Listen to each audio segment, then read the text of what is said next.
परम सत्कार योग प्यारे साथ संगत जी, प्यार और सत्कार से कहना धन निरंकार जी। साथ संगत जी, आज का दिन महान है, हमें इसका एक पल भी नहीं खोना चाहिए। हमें सतगुरु हर पल यही समझाते हैं कि हमने हर श्वास की कीमत को पहचानते हुए इसको व्यर्थ नहीं गंवाना है। हर समय हमने सिमरन में डूबे रहना है। साथ संगत जी, हीरा जन्म हमें इतना अमोलक जन्म मिला है, हमने इसको यूं ही व्यर्था नहीं गवा देना। इन श्वासों का कोई भरोसा नहीं है, कितने श्वास हमें मालिक ने बख्शे हैं और कौन सा श्वास हमारा आखिरी श्वास हो। इसलिए हमने हर पल का आनंद लेते हुए सेवा सिमरन सत्संग में डूबे रहना है। दासी इसी तरह के भाव आप जी के चरणों में शेयर करने जा रही है। आप जी परवान करें, अगर कोई गलती हो जाए तो क्षमा करें। साथ संगत जी, एक छोटी सी स्टोरी दासी आप जी के चरणों में शेयर कर रही है। कहते हैं स्वामी विवेकानंद जी का एक शिष्य है, उनके पास आया और उसने कहा, स्वामी जी, मैं आपकी तरह भारत की संस्कृति और रीति रिवाज का प्रचार प्रसार करने के लिए अमेरिका जाना चाहता हूँ। यह मेरी पहली यात्रा है। आप मुझे विदेश जाने की अनुमति और अपना आशीर्वाद दें। स्वामी विवेकानंद जी ने उसे ऊपर से नीचे तक देखा और फिर कहा कि सोचकर बताऊंगा। शिष्य सोच में पड़ गया। उसने फिर कहा, स्वामी जी, मैं आपकी तरह सादगी से अपने देश की संस्कृति का प्रचार करूंगा। मेरा ध्यान और किसी चीज पर नहीं जाएगा। स्वामी विवेकानंद जी ने फिर कहा, सोचकर बताऊंगा। शिष्य ने समझ लिया कि स्वामी जी उसे विदेश नहीं भेजना चाहते, इसलिए ऐसा कह रहे हैं। फिर भी वह उनके पास ही ठहर गया। कुछ दिनों के बाद स्वामी जी ने उस शिष्य को बुलाया और कहा, तुम अमेरिका जाना चाहते हो तो जाओ, मेरा आशीर्वाद तुम्हारे साथ है। शिष्य ने सोचा कि इतनी छोटी सी बात के लिए इतने दिन सोचने में क्यों लगे। उसने अपनी यह दुविधा स्वामी जी को बताई। स्वामी जी ने कहा, मैं इतने दिनों से यह समझना चाहता था कि तुम्हारे अंदर कितनी सहन शक्ति है। कहीं तुम्हारा आत्मविश्वास डगमगा तो नहीं रहा है, लेकिन तुम इतने दिनों तक यहाँ रहकर निर्विकार भाव से मेरे आदेश की प्रतीक्षा करते रहे। न क्रोध किया, न जल्दबाजी की और न ही धैर्य खोया। जिसमें इतनी सहन शक्ति और गुरु के प्रति प्रेम का भाव होगा, वह शिष्य कभी भटकेगा नहीं। मेरे अधूरे काम को वही आगे बढ़ा सकता है। मैं इसी बात की परीक्षा ले रहा था। शिष्य स्वामी जी की इस अनोखी परीक्षा से अभिभूत हो गया। साथ संगत जी कहते हैं कि ये जो भक्ति का रास्ता है, खंडियों तिखी बालों निक्की वाला रास्ता है, कि ये तलवार की धार से भी ज्यादा तेज है और सिर के बाल से भी ज्यादा बारीक पतला है। इसलिए इस मार्ग पर वही चल सकता है जिसके अंदर सहन शक्ति होती है, जिसके अंदर सहन शक्ति होती है, पेशेंस होता है, और जो गुरु के प्रति सच्चा भाव रखता है तो वो इन बातों को सहन भी कर लेता है। शहनशाह जी संपूर्ण अवतार बानी में शब्द द्वारा भी हमें समझा रहे हैं, जिन्ना सचदा बीड़ा चुकिया, दुनिया कीती कट नहीं, संत जना हरे उकड़ चली, मत्थे पाया वट नहीं। जिन्होंने ये सच्चाई का रास्ता अपनाया है, उनके साथ संसार वालों ने कोई कम नहीं किया। उनके साथ बहुत कुछ किया, लेकिन उन्होंने किसी बात की परवाह ना करते हुए वो सच्चाई के रास्ते पर चलते रहे, सतगुरु के दर पर जुड़े रहे। इस दुनिया ने कभी कमी नहीं की है। वो पंक्ति एक गाने की भी ध्यान में हमेशा रही है कि दुनिया का क्या है, इसने सजा बार बार दी।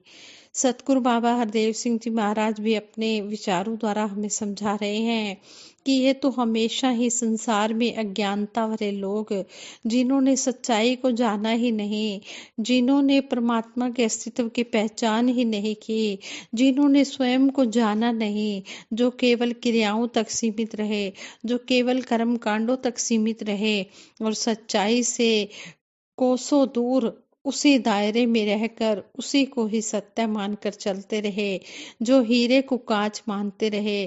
तो ऐसे लोगों ने किस प्रकार वलियों, गुरु, पीर, पैगंबरों, संतों, भक्तों के ऊपर जुल्म ढाए। अभी भी हजरत ईसा मसीह जी का भी जिक्र आया और इसी प्रकार से कोई आखे भूतना, को कहे बेताला, कोई आखे आदमी नानक बेचारा। तो जो कुराइयां कहते रहे, आप जो भूले हुए थे वो रास्ता दिखाने वाले को भी भटका हुआ मानते रहे।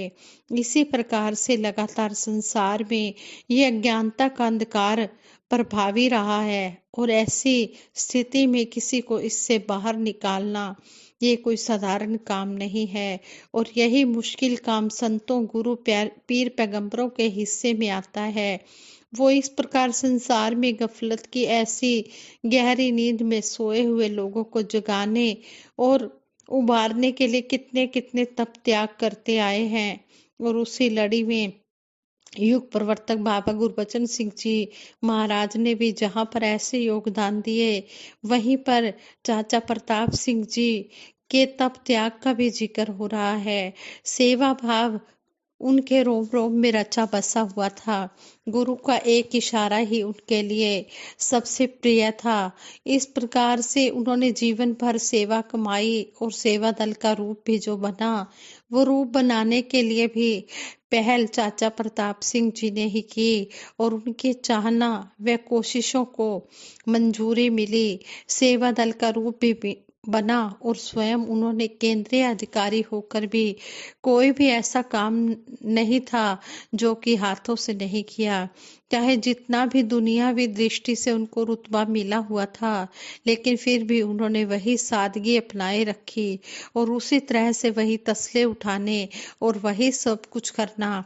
गाड़ी चलाना है एक ड्राइवर के रूप में, वो भी करना।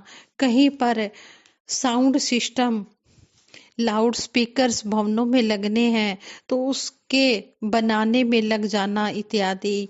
वो अपनी दिलेरी की ऐसी ऐसी एग्जाम्पल सामने लाए और भी अनेकों बलिदानी महापुरुष जिन्होंने ये महान कुर्बानियां दी। जहां पर ऐसी नफरत की आंधी चारों तरफ फैली हुई और ऐसे भगत जो केवल और केवल मानवता में ही विश्वास रखने वाले, जो केवल और केवल मानवता को ही बढ़ाने की कोशिश करते आ रहे थे, जो केवल और केवल दुनिया को प्रेम ही बांट रहे थे, तो उनके ऊपर भी जुल्म किए गए। कितने ही महापुरुषों ने अपना महान बलिदान दिया, जिसमें छोटी उम्र के बच्चे भी, जिसमें बहनें भी, जिसमें नौजवान भी, जिसमें बुजुर्ग भी, जिसमें मिशन के बड़े प्रचारक भी, जिसमें सेवा दल के जवान भी, जिसमें साधारण रूप में अपनी भक्ति निभाने वाले, मेहनत करने वाले, दसों नोहों की किर्त कमाई करने वाले भी शामिल। तो मानव एकता दिवस के रूप में उनके प्रति श्रद्धा भाव प्रकट किए जा रहे हैं और उन्होंने इसी मानव एकता के लिए जो काम किया, ये जो संसार बिखराव में है, ये जो बटा हुआ है, तो ये इंसान जागरूक हो जाए, ये मिलजुल कर रहे। श्री गुरु नानक देव जी महाराज ने भी यही कहा कि वरना वरण ना भावे, खे खे जले बास संगियारा। महापुरुषों, गुरु, पीर, पैगंबरों ने यह दृश्य खींचा था। उन्होंने देखा था कि कैसे बटे हुए हैं जाति के नाम पर, मजहब के नाम पर।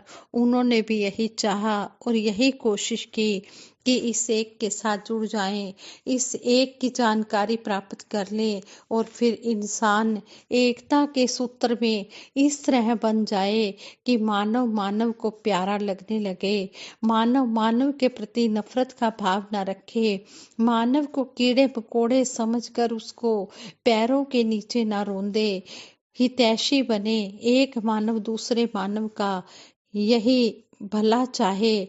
और उन्होंने चाहा, उन संतों महापुरुषों ने ऐसा किया और इसी पर आधारित उनके संदेश, उनके पैगाम, उनके उपदेश संसार के सामने आए।